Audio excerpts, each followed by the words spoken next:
जय Hind everyone. So welcome back to awakening classes. So हम finance account assistant के PYQs discuss कर रहे थे। हमने इकोनॉमिक्स स्टैट्स साइंस के पीवाईक्यूज को डिस्कस कर लिया था। आज हम मैथमेटिक्स के जो क्वेश्चन पूछे गए हैं उनको डिस्कस करेंगे। देखो, मैथ्स एक इंपॉर्टेंट कंपोनेंट है। मैं आज आपको बताऊंगा कि बहुत से बच्चे क्या करते हैं, वो मैथ्स को छोड़ के चल जाते हैं एग्जाम में।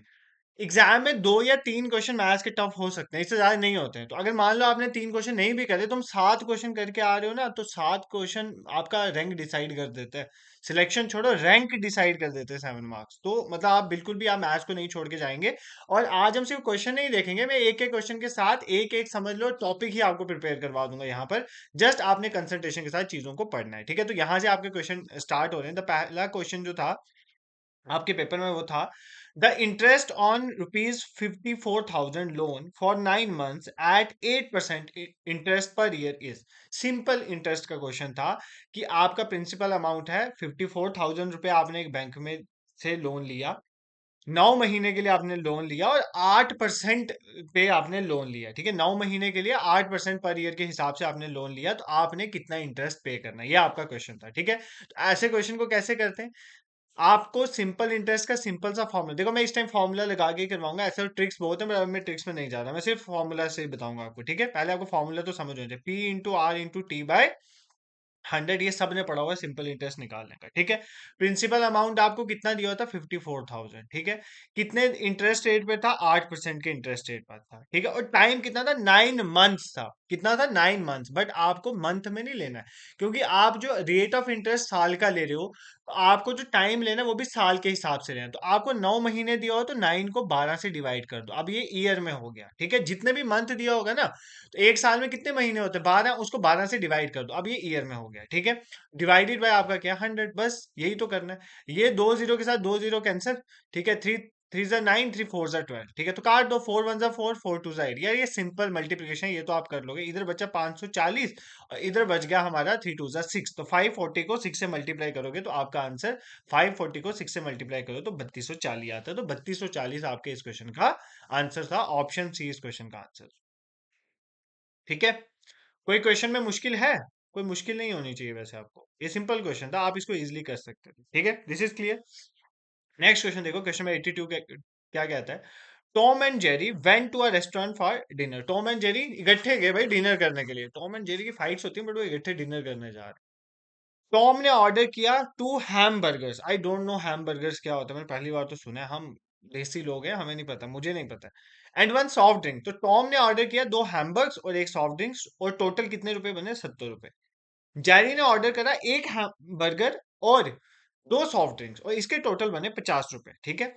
हमें बताना है कि एक हैम बर्गर और एक सॉफ्ट ड्रिंक की क्या कॉस्ट है। भाई बचपन से ये क्वेश्चन करते आ रहे हो, आप मानते थे हैम बर्गर्स को एक्स मान लोगे, सॉफ्ट ड्रिंक को वाई मान लोगे, तो इक्वेशन बनाते थे।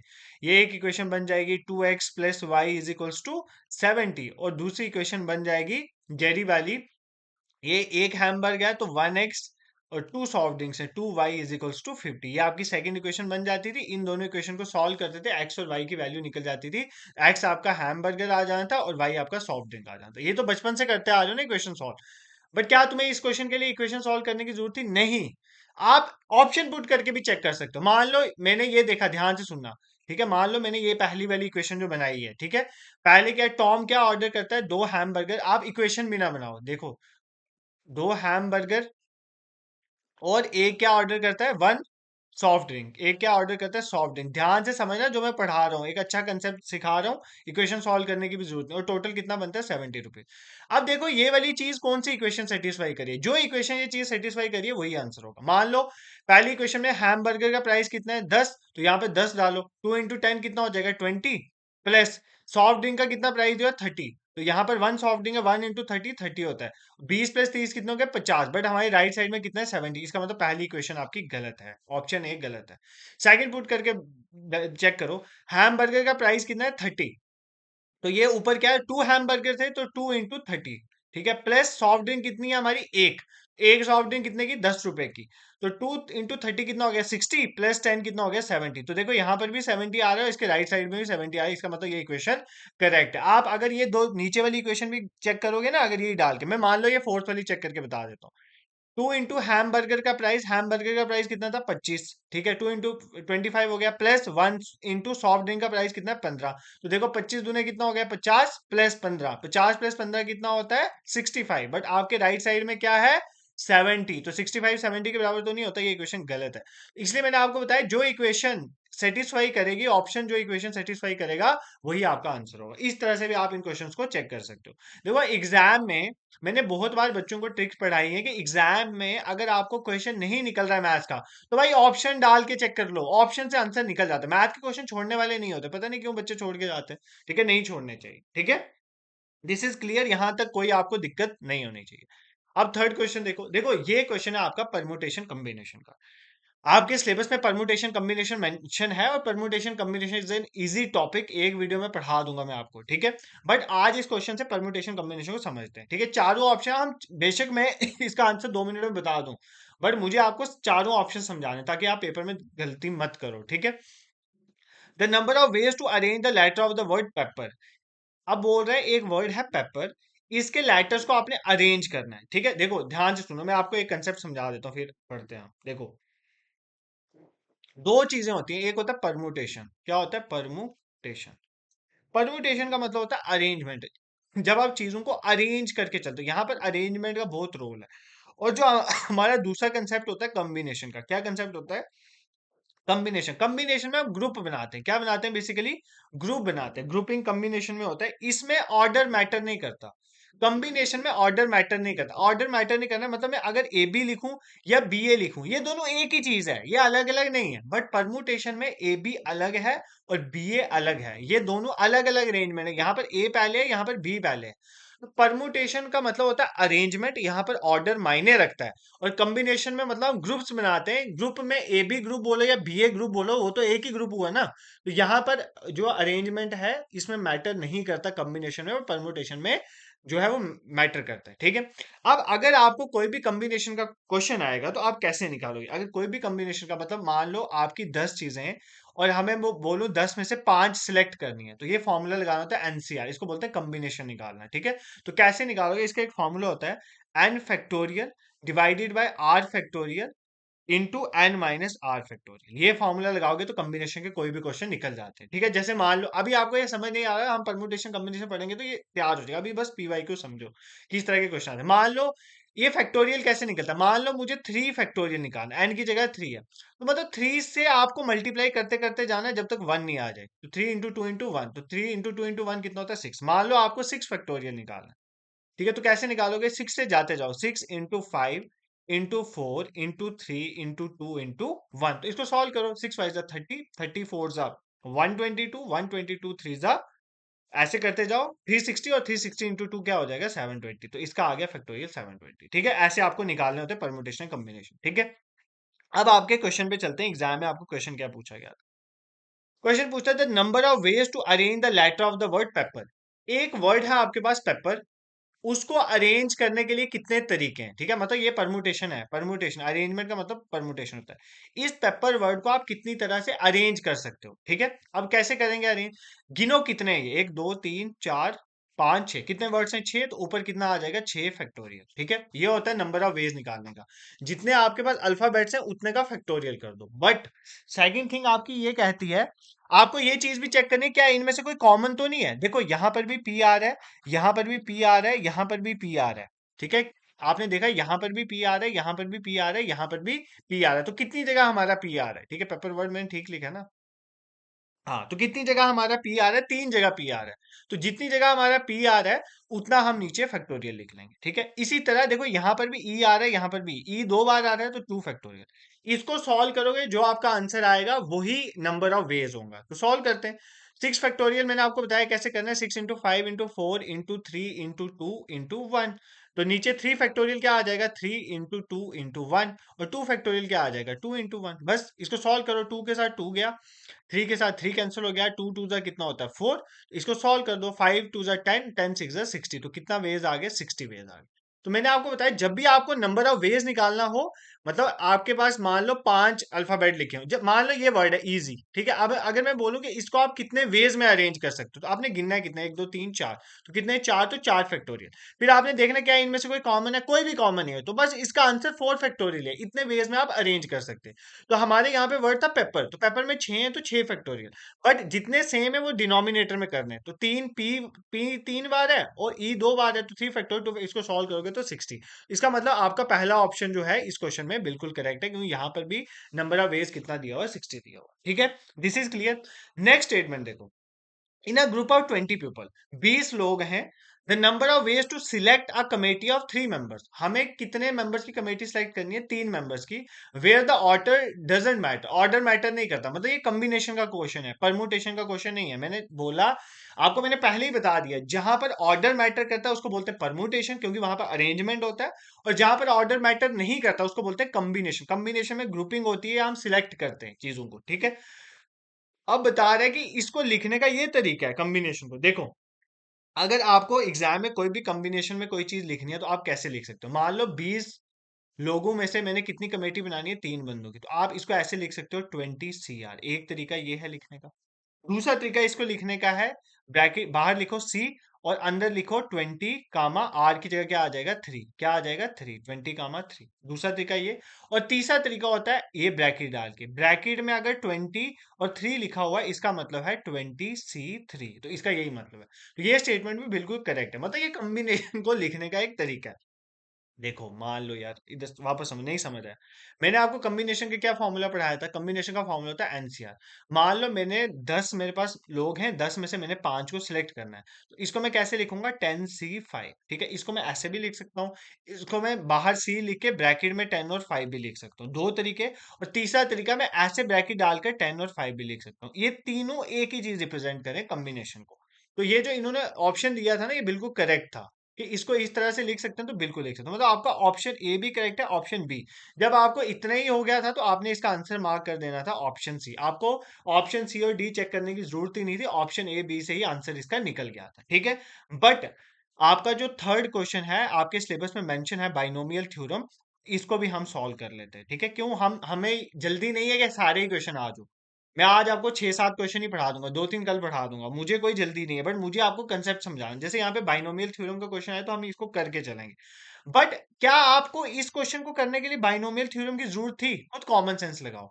बिल्कुल नहीं, इस क्वेश्चन में अगर आपको बाइनोमियल थ्योरम नहीं आती थी तब भी आप इसको कर सकते थे। क्यों, क्योंकि आपने बचपन से एक फॉर्मूला पढ़ा हुआ है, A+B का होल क्यूब पढ़ा हुआ है ना, A+B का होल क्यूब। यही फॉर्मूला यहाँ पर लगना था, आपका आंसर निकल जाना था। ए यही है ना, 2+x का होल क्यूब, तो A+B का होल क्यूब वाला फॉर्मूला लगना था। तो A+B का होल क्यूब तो बचपन से पढ़ा हुआ है यार। A+B का होल क्यूब का क्या फॉर्मूला था, आपने बचपन में पढ़ा था, A³ + B³ +3A²B +3AB², यही फॉर्मूला आपने पढ़ा था। A+B का होल क्यूब का यही फॉर्मूला है जो आपने पढ़ा हुआ है, ठीक है। यही फॉर्मूला लगाना था। अब देखो यहाँ पर a की जगह क्या है, 2, तो ये हो जाएगा 2 का क्यूब प्लस एक्स का क्यूब +3 × 2 का स्क्वायर × x +3 × 2 × x², ठीक है। तो 2 का क्यूब कितना होता है, 8 +x³ +2 का स्क्वायर 4, 4 3 12x +3 2 6 x², तो ये आपका आंसर था। तो क्या यही लिखा हुआ, 8 8 करेक्ट है, x³ ये भी करेक्ट है, 6x यहाँ पर 6x लिखा है, बट आपका क्या आ रहा है 6x², यहाँ पर गलती होगी। यहाँ पे 12x² लिखा है बट यहाँ पे 12x आया, तो मतलब ये स्टेटमेंट इनकरेक्ट है। तो आपका आंसर तो मैंने पहले ही निकाल दिया था, बट फिर भी इस क्वेश्चन को मैं आपको सॉल्व करवा के समझा दी। बट अब जरूरी तो नहीं है A+B का होल क्यूब भी आएगा, आपको बाइनोमियल थ्योरम का क्वेश्चन भी आ सकता है, तो आपको बाइनोमियल थ्योरम भी आनी चाहिए कि बाइनोमियल थ्योरम क्या कहती है, तो वो भी पढ़ लेते हैं। मेरे को बाइनोमियल थ्योरम पढ़ाने में दिक्कत थोड़ी है आपको, बट मैं आपको ये बता रहा था कि अगर आपको बाइनोमियल थ्योरम नहीं भी आती है तो भी आपको A+B का होल स्क्वायर, A+B का होल क्यूब, ये सिंपल सिंपल फॉर्मूलाज तो सबको आते हैं और ये पढ़ के जाने हैं आपने। बाइनोमियल थ्योरम कहती है कि अगर हमारे पास कोई भी इस फॉर्म की टर्म है, x + a⁴n, कुछ भी हो सकता है, मतलब n की पावर n कुछ भी हो सकता है, n 5 भी हो सकता है, n 10 भी, जैसे यहाँ पर 3 था तो इसकी जगह 5 10 कुछ भी हो सकता है। इसको कैसे सॉल्व करना है, जो भी यहाँ पर n होगा उसका कॉम्बिनेशन करना है सबसे पहले 0 के साथ, ठीक है। अब देखो मैं क्या करता जाऊंगा, ये दो है ना हमारे पास अंदर, x और a, मैं बस x और a को लिखूंगा, x और a, ध्यान से सुनना, x a। पहले केस में x की मैक्सिमम पावर होगी n और a की पावर होगी 0। ठीक है, a की पावर क्या होगी 0। देखो अब मैं क्या करता जाऊंगा, अब यहाँ पर देखो, पहले आपने nc 0 लिखा था, अब आपने nc 1 लिखना है। अब x की पावर एक एक कम करती जानी है और a की पावर एक एक बढ़ाती जानी है। पहले 0 था, अब 1 आ गया, प्लस nc2। ठीक है, x की पावर अब क्या हो जाएगा n-2 और a की पावर क्या हो जाएगा 2, प्लस nc3।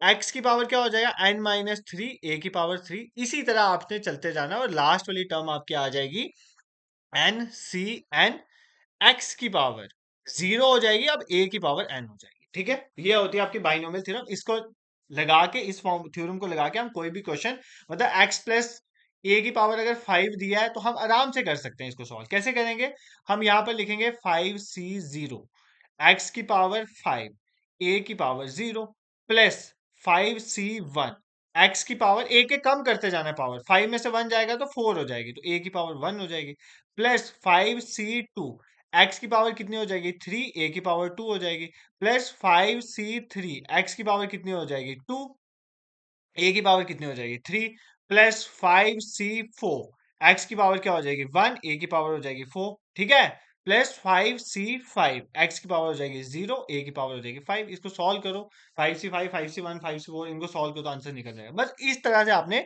बाइनोमियल थ्योरम को अप्लाई कर। ठीक है, दिस इज क्लियर। बाकी जब क्वेश्चन पढ़ेंगे, यार मैंने अभी आपको पढ़ाना है, I haven't taught you yet, मैंने नहीं पढ़ाया अभी कुछ, अभी जस्ट मैं आपको पीवाईक्यूज के थ्रू फॉर्मूलाज कैसे लगाने हैं, क्वेश्चन कैसे निकालने हैं, ऑप्शंस को कैसे यूज करना है, यही चीजें सिखा रहा हूँ। ठीक है, अभी तक 3-4 सेशन में यही हुआ है, अभी ये टॉपिक्स मैंने पढ़ाया नहीं है। तो अभी तक हमने क्या क्या सीखा है, सबसे पहले हमने एक कंसेप्ट सीखा सिंपल इंटरेस्ट का, P into R into T by 100। मैंने आपको बोला टाइम अगर मंथ में दिया तो डिवाइड कर दो 12 के साथ। सेकंड हमने बोला कि ये तो इक्वेशन के सिंपल क्वेश्चन थे, 2x+3y, 2x+4y आपने पढ़े भी हुए हैं, बट मैंने आपको बोला इनको सॉल्व करने की भी जरूरत नहीं है, इक्वेशन को आप ऑप्शन पुट करके भी आंसर निकाल सकते हो। फिर मैंने आपको बताया कि जब भी हम कॉम्बिनेशन की बात करते हैं या सिलेक्शन, वहां पे ऑर्डर मायने नहीं रखता, बट परमुटेशन में ऑर्डर मायने रखता है। ठीक है, फिर मैंने आपको ये बताया कि जब भी हमें नंबर ऑफ वेज निकालना हो तो जितने अल्फाबेट है उतना फैक्टोरियल कर दो, बट अगर सेम अल्फाबेट है तो उनको डिवाइड कर दो। तो हमने क्या किया, फिर मैंने बताया कि कॉम्बिनेशन को लिखने के कितने तरीके होते हैं, दूसरा ऑप्शन ये, और तीसरे से मैंने आपको a प्लस बी का होल क्यूब करके क्वेश्चन निकलवा दिया, बट मैंने आपको बाइनोमियल थ्योरम भी समझा दिया, आपको कोई दिक्कत नहीं होनी चाहिए। ठीक है, नेक्स्ट आपका टॉपिक एग्जाम के लिए मेंशन है limits and derivative. Limits and derivatives का बहुत इजी क्वेश्चन आया था, आप सिंपली इस क्वेश्चन को कर सकते थे, बस आपने मेरे साथ देखना है, ये क्वेश्चन 2 मिनट में मैं आपको सॉल्व करवा दूं। ठीक है, कहता है the limit of X square -1 x-1 as x approaches to 1 is 0। ठीक है, देखो यहाँ पर आपको बोल क्या रहा है, x किसको अप्रोच कर रहा है 1, मतलब x जिसको अप्रोच कर रहा है ना, x की जगह वो वैल्यू वहां पे पुट कर दो, मतलब x की जगह मैंने 1 पुट करना है, तो 1² -1 डिवाइडेड बाय 1-1। तो 1 का स्क्वायर 1 ही होता, मतलब ऊपर भी 1-1 आ गया, नीचे भी 1-1 मतलब 0 और डिवाइडेड में 0। अब ये जो टर्म होती है 0/0, ये इनडिटर्मिनेट है, इसको आप डिफाइन नहीं कर सकते। यार 0/0 कोई चीज हो सकती है, मतलब उसके पास कुछ नहीं है, उसमें से हम कुछ नहीं की फ्रैक्शन ले रहे हैं, क्या ये चीज एग्जिस्ट करती है? नहीं। इसका मतलब आप डायरेक्टली एक्स की जगह यहाँ पर 1 नहीं पुट कर सकते, जब भी ऐसी चीज हो हम डायरेक्टली एक्स की जगह 1 पुट नहीं कर सकते। तो अब अगर आप डायरेक्टली एक्स की जगह 1 पुट नहीं करोगे तो इसको सॉल्व करना होता है। किसको सॉल्व करना? जो आपको क्वेश्चन दिया उसको सॉल्व करना। अब कैसे सॉल्व करेंगे सर, हमें नहीं आता। भाई सिंपली देखो ना, ऊपर क्या लिखा हुआ है, x² -1, तो मैं 1 का स्क्वायर लिख सकता हूँ, डिवाइडेड बाय x-1। ये कहीं फॉर्मूला पढ़ा है, a² - b² पढ़ा है ना, तो ये होता है a-b इंटू a+b, तो मैं इसी फॉर्मूला को ऊपर लगा रहा हूँ। ऊपर क्या है, x² - 1 का स्क्वायर, तो इसको मैं लिख सकता हूँ x-1 इंटू x+1। तो नीचे क्या था डिनोमिनेटर में, x-1, ये और ये कट गया। अब क्या बचा हमारे पास ऊपर x+1। अब आप पुट कर सकते हो, लिमिट x की वैल्यू कितनी थी 1, x किसको अप्रोच करे 1, तो x की जगह 1 डालो, 1+1, तो ये आपका आंसर कितना है 2, ये कितना दे रहा है 0, इसका मतलब ऑप्शन ए आपका गलत है। देखो कुछ और करना ही नहीं था इस क्वेश्चन में, कुछ नहीं करना था, सिर्फ इतना भी आपको करना आता होता ना तो आपका आंसर निकल गया था। कैसे? इसमें से ए को काट दो, क्योंकि ए आपका ऑप्शन नहीं है, इसमें ए काट दो, तो ये दो ऑप्शन आपके एलिमिनेट हो गए। बस आपको कौन सा ऑप्शन चेक करना है, ये वाला ऑप्शन और ये वाला, मतलब अगर आप बी स्टेटमेंट को चेक कर लोगे आपका आंसर मिल जाएगा। ठीक है, पहला ऑप्शन समझ आया, ऑप्शन ए चेक करना आया। देखो जब भी आपको एग्जाम में लिमिट दी हुई है ना, तो लिमिट की, मान लो आपको बोला एक्स अप्रोच कर रहा है 2, तो जो भी आपने यहाँ पे लिमिट जिसमें पुट करनी है, एक्स की 2 पुट कर दो। बट शर्त ये है कि 0/0 नहीं आना चाहिए। अगर 0/0 नहीं आता, कुछ और आता, तो डायरेक्टली हमें पता चल जाता है उसकी वैल्यू क्या है। बट 0/0 आए, 0/0 को हम डिफाइन नहीं कर सकते। आपको इसको सॉल्व करना है, तो वहां पर कोई ना कोई फॉर्मूला जरूर लगेगा, अदरवाइज वो नहीं डालेगा। फॉर्मूला क्या लगेगा? ए स्क्वायर माइनस बी स्क्वायर, तो ए प्लस बी माइनस ए माइनस बी कर देना, या ए प्लस बी का होल स्क्वायर लग जाएगा, या ए प्लस बी का होल क्यों, तो छोटे मोटे फॉर्मूले याद कर। ठीक है। अब नेक्स्ट आपको थोड़ा डेरिवेटिव के बारे में पता होना चाहिए। डेरिवेटिव के सिंपल फॉर्मूले, तो एक सिंपल डेरिवेटिव का फॉर्मूला होता है। देखो, अगर हमें डेरिवेटिव निकालना हो किसका, एक्स की पावर एन का, ठीक है, तो हम इसका इसका डेरिवेटिव होता है एन। ये जो ब्रैकेट ऊपर पावर में चीज दिया उसको पहले लिखो एन, फिर जो आपका डिनोमिनेटर में है वो लिखो एक्स, ठीक है, बेस में जो है एक्स, इसकी पावर एन माइनस वन। ये होता है फॉर्मूला, यही फॉर्मूला यहाँ पे है। मान लो मुझे एक्स की पावर थ्री का डेरिवेटिव निकाल, तो मैंने आपको बोला जो पावर है इसको पहले लिखो थ्री, फिर आपका यही आएगा बेस एक्स, ऊपर आपने क्या लिखना है, ये जो पावर है ना आपकी एन, इसमें से एक कम कर देना, तो थ्री माइनस वन, तो ये आ जाएगा 3x²। ये होता है सॉल्व करने का तरीका। अब यहाँ पर क्या था, इस क्वेश्चन में क्या था, ध्यान से देखो। इसमें आपको फंक्शन क्या दिया है, 1/x। फंक्शन क्या दिया हुआ है, 1/x। क्या दिया हुआ फंक्शन, ध्यान से देखना है इधर। फंक्शन क्या दिया हुआ है सर, फंक्शन दिया 1/x। 1/x का मतलब क्या होता है, एक्स की पावर माइनस वन। देखो यार, ये नीचे 1/x है, इसकी कोई पावर नहीं है, इसका मतलब इसकी पावर वन है। और यही जब पावर डिनोमिनेटर से न्यूमरेटर में जाएगी तो प्लस की जगह माइनस हो जाएगा, तो एक्स की पावर माइनस वन। बस इसको सॉल्व कर दो, इसको करो डिफरेंशिएशन।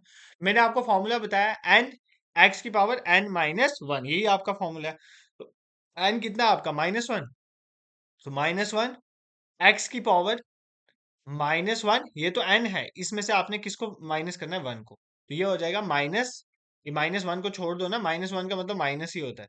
ठीक है, एक्स की पावर माइनस वन कितना होता है, माइनस टू। सिंपल मैथ्स पढ़ा हो ना, वन और वन कितना होता है, टू, और दोनों के साथ नेगेटिव नेगेटिव साइन आ जाएगा। तो मैं इसको ऐसे भी लिख सकता हूँ, -1/x²। सर ये आपने कैसे लिख दिया, आप कैसे अपनी मर्जी से लिख सकते हो भाई। अगर मैं 1/x एक्स की पावर माइनस वन लिख सकता हूँ, तो भाई 1/x² को एक्स की पावर -2 नहीं लिख सकता, लिख सकता हूँ ना, ये टू है, ये ऊपर जाके -2, जैसे ये वन था ऊपर जाके -1 हुआ, इसी तरह टू ऊपर जाके -2 हुआ। तो मतलब आपको इस इक्वेशन का डेरिवेटिव क्या आया, -1/x²।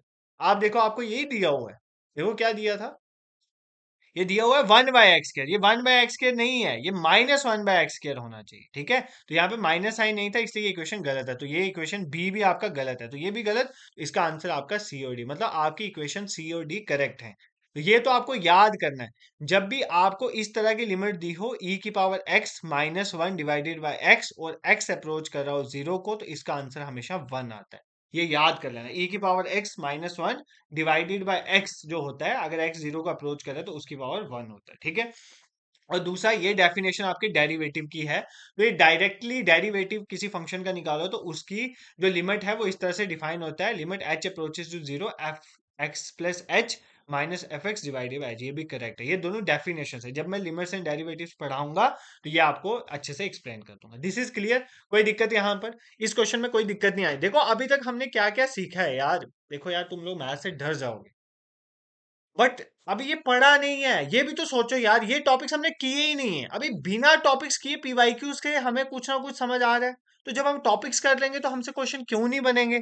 कोई बनता है, कोई सेंस बनती, कोई तुक्का बनता है ये, क्यों नहीं बनेंगे भाई, पक्का बनेंगे, पक्का बनेंगे, 100% बनेंगे, आई एम अश्योरिंग यू।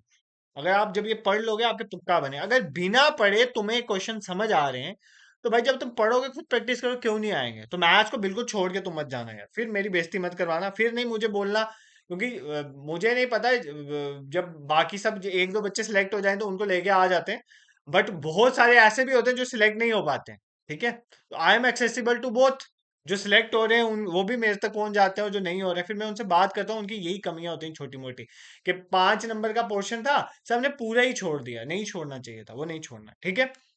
अब नेक्स्ट ये आपके क्वेश्चन है फंक्शन के, जैसे यहाँ पे मॉड फंक्शन है, मॉडुलस ऑफ अ फंक्शन। ये दोनों फंक्शन के क्वेश्चन है, मैं आपको बाद में प्रैक्टिस कराऊं, नहीं तो मेरा लेक्चर बहुत लेंदी हो जाएगा। और ये क्वेश्चन बहुत समझाने वाले हैं आपको, मुझे पहले मॉडुलस फंक्शन समझाना है, फिर मेरे को आपको लिमिट समझानी है, क्लोज इंटरवल कब लेते हैं, ओपन इंटरवल कब लेते हैं, ये सब जो मैं समझाऊंगा, फिर मैं आपको ये क्वेश्चन करवा दूं। तो ये जो आपके मैथ्स के पीवाईक्यूज की डिस्कशन है, इसके 2 लेक्चर आएंगे। आज के लेक्चर में 6-7 क्वेश्चन में करा दूंगा, 2-3 क्वेश्चन जो मुझे बड़े बड़े लग रहे हैं वो मैं नेक्स्ट लेक्चर में आपको करवा दूंगा, ठीक है। ये उसमें हम कवर, आंसर बताने में तो अभी बता दूं क्या फायदा है, कोई फायदा नहीं आंसर बनाने। आप प्रैक्टिस कर सकते हो, वैसे आप यहाँ से फोटो ले लो और आप इन क्वेश्चन को खुद निकाल के मुझे कमेंट सेक्शन में इसके आंसर बता सकते हो आप। ठीक है, आई होप आपको समझ आ गया। नेक्स्ट आपके सिलेबस में एक टॉपिक मेंशन है, दैट इज मैट्रिसेस। क्या टॉपिक्स है? Matrices and determinants. एक सेकंड।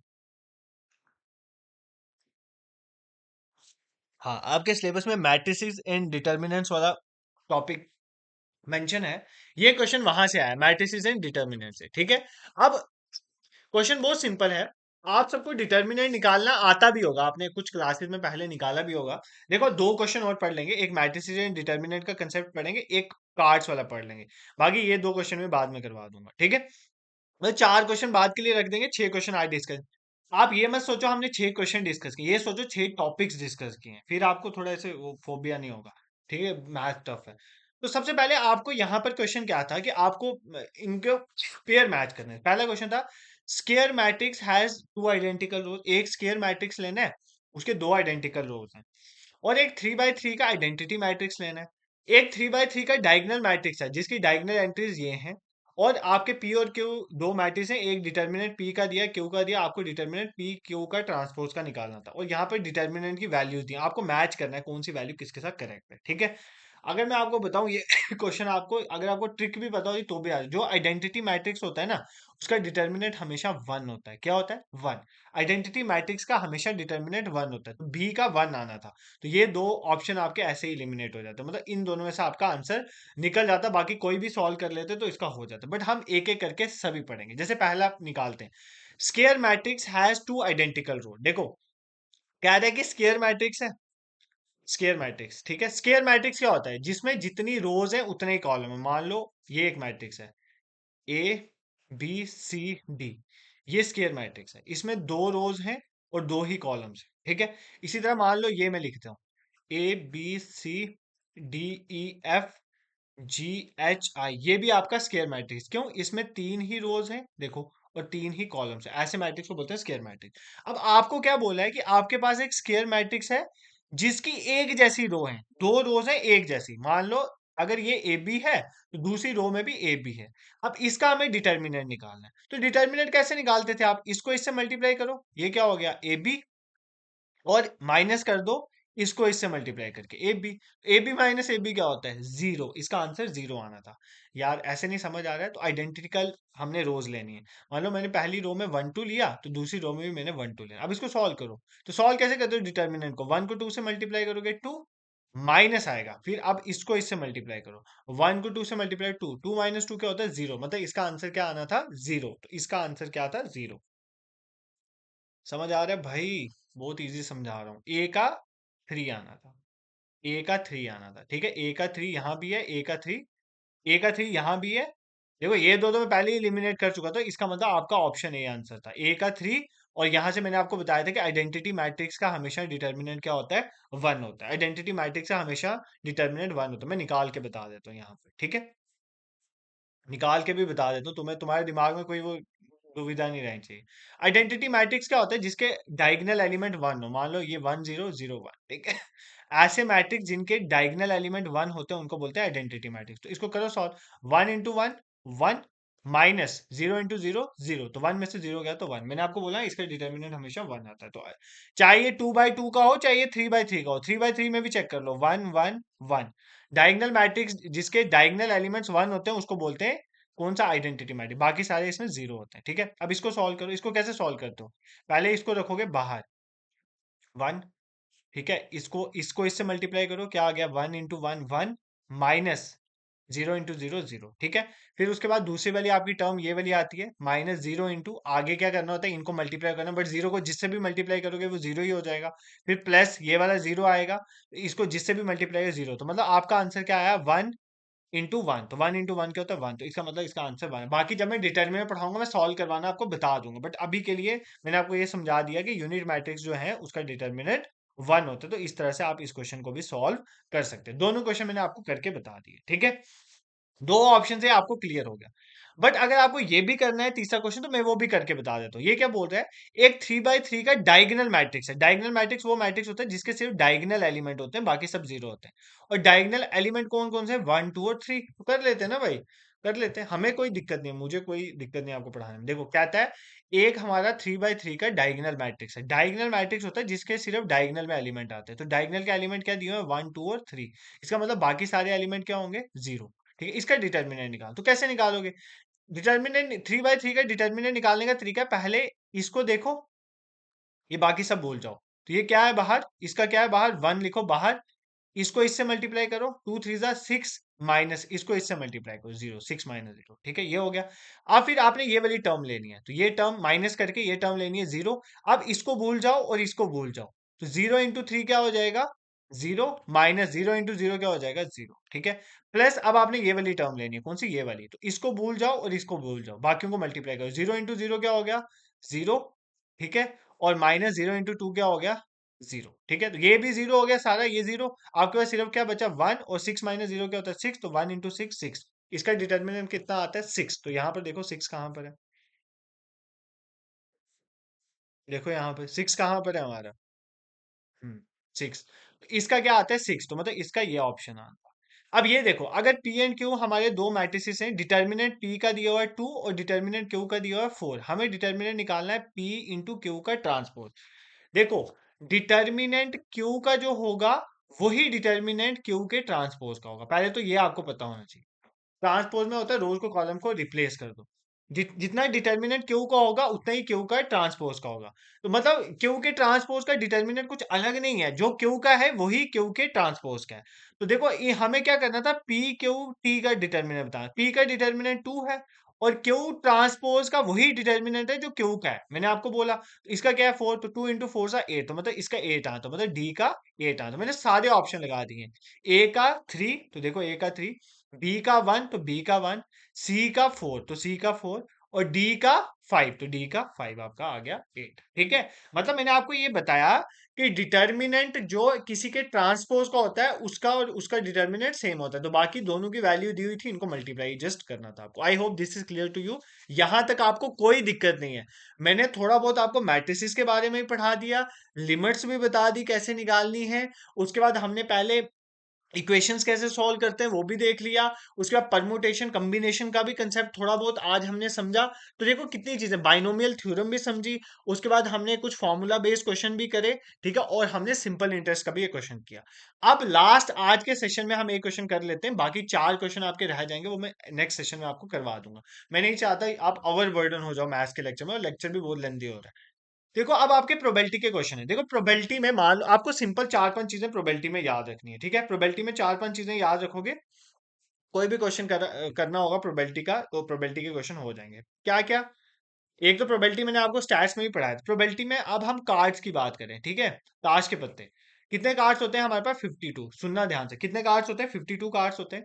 26 लाल कलर के होंगे, रेड होंगे, और 26 ब्लैक होंगे, ठीक है। ध्यान से सुनो, कितने होते हैं, 26 होते हैं हमारे पास, रेड होंगे, 26 ब्लैक होंगे, ठीक है। अब जो रेड वाले होंगे, मान लो ये रेड है, ये ब्लैक होंगे, ठीक है। अब रेड में 13 जो होते हैं हमारे पास, उनको हम बोलते हैं हर्ट, और 13 को क्या बोलते हैं, डायमंड। क्या बोलते हैं, डायमंड, ठीक है। कितने हो गए, 26 हो गए। और जो ब्लैक हैं उसमें 13 होते हैं हमारे पास स्पेड्स, क्या होते हैं, स्पेड्स। और 13 होते हैं हमारे पास कौन से, क्लब्स। कौन से होते हैं, क्लब्स। टोटल हो गए, कितने हो गए टोटल, 52 हो गए।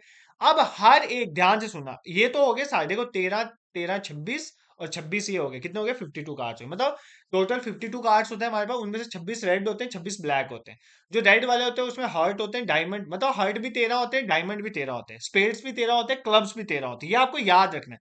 प्रोबेबिलिटी निकालने का क्या तरीका है, मानो मैं आपको बोलूं कि रेड कार्ड की प्रोबेबिलिटी क्या है।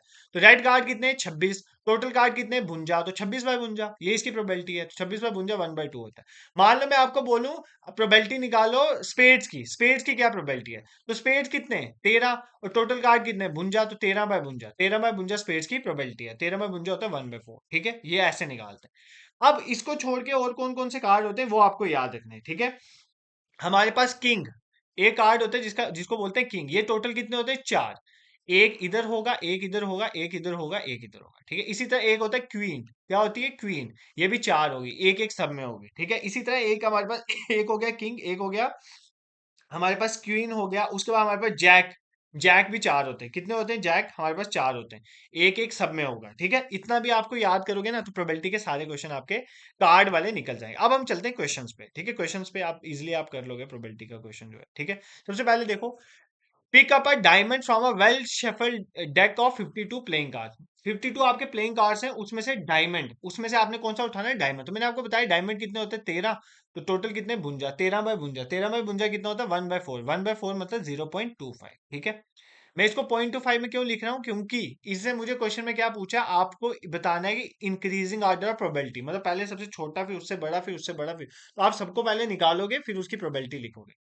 अब drawing a king from a standard deck of भुंजा कार्ड, भुंजा कार्ड में से किंग निकालना है, तो किंग कितने हैं हमारे, किंग कितने हैं पहले आपको ये पता होना चाहिए, किंग हमारे टोटल कितने हैं? चार, मैंने आपको बताया, और टोटल कितने भुंजा, 4/भुंजा मतलब 1/13, तो 1 को 13 से डिवाइड करो तो आपका आंसर 0.07 आता है, ठीक है, करके देखना।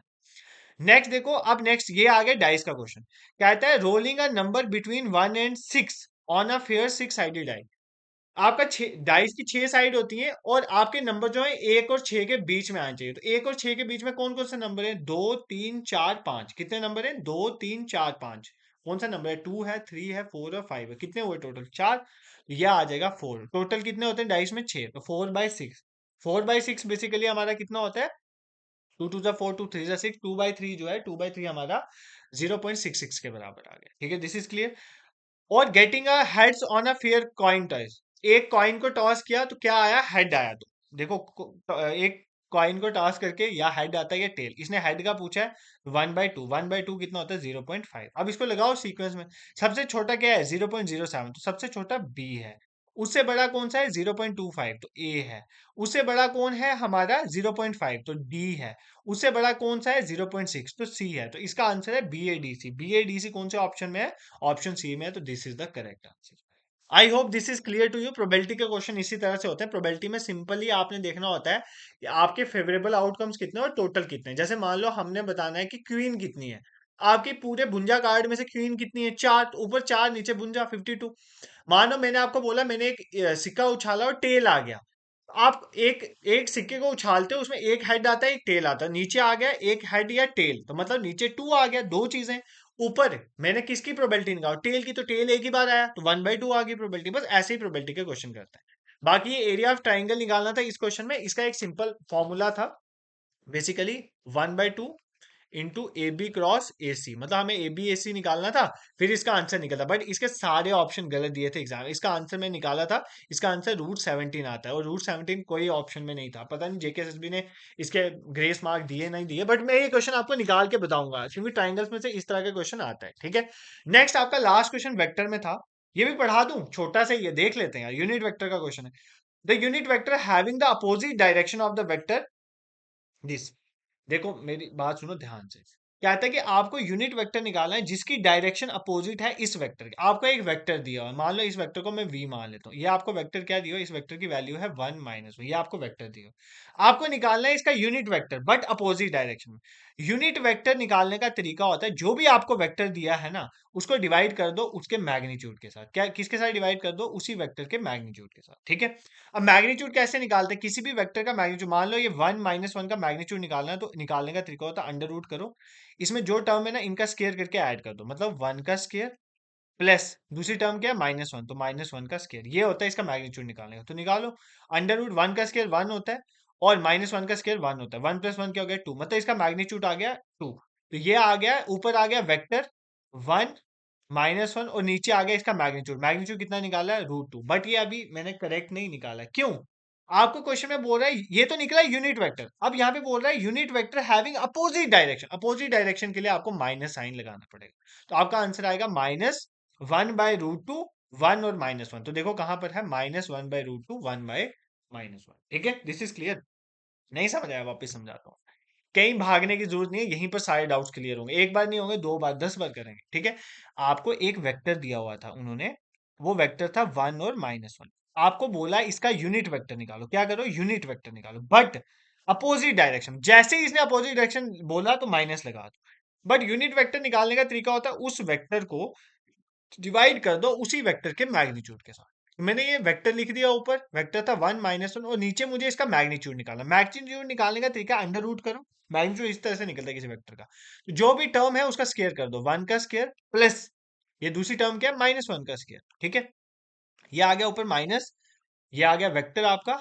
ठीक है, और नीचे ये अंडर रूट 1 का स्केयर क्या होता है 1 प्लस -1 का स्केयर क्या होता है 1, 1 + 1 कितना हो गया 2, मतलब आपका आ गया -1/√2, 1 और -1, तो यही आपका आंसर था। यहाँ पे देखो -1/√2, 1 comma -1। So this is clear to you. I hope आपको मैथ्स के टॉपिक्स और कंसेप्ट जो मैंने आपको समझाया वो समझ आए होंगे, और मैंने आपको फाइनेंस अकाउंट असिस्टेंट के न्यू वाले जो मैं लेक्चर्स डाल रहा हूँ उसकी प्लेलिस्ट भी आपके लिए बना के मैंने शेयर कर दी टेलीग्राम में, व्हाट्सएप में। आप उस प्लेलिस्ट में जो भी चीजें आ रही है वो देखो, और मैंने बहुत सा ऑलरेडी कंटेंट पढ़ाया हुआ, वो भी बहुत जल्द मैं आपको प्लेलिस्ट बना के दे दूंगा। और बहुत सारी बात चल रही है कि नेक्स्ट वीक तक आपका जो एग्जाम का एकेडमिक कैलेंडर भी आ जाएगा, उसके बाद हमें डेट्स वेट्स भी पता चल जाएगी, फिर हम और तेजी से तैयारी करेंगे। बट मेरी रेगुलरली ये है कि मैं पीवाईक्यूज आपको सारे डिस्कस करवा लूं हर एक पोर्शन का। बट अगर आपको चीजें पसंद आ रही हैं तो यार 2 मिनट देके आप यूट्यूब चैनल को सब्सक्राइब कर सकते हो और दूसरों को रिकमेंड भी कर सकते हो। क्योंकि देखो मैं यहाँ पर पढ़ा रहा हूँ आपके लिए, आप पढ़ सकते हो ना यहाँ से, और अगर आपको समझ आती है तो ही करना, अदरवाइज जरूरत भी नहीं है। बाकी कोई भी अपनी चीज हो आप कमेंट सेक्शन में बताओ, और ना आपके ना दिन ब दिन बच्चे कम होते जा रहे हैं, तो देखना फिर ऐसे गड़बड़ हो जाएगी। ठीक है, अदरवाइज आप अच्छे से पढ़ो, बाकी टेलीग्राम व्हाट्सएप को ज्वाइन कर लो, जो मैंने वीडियोस डाली है वो साथ साथ कवर करो।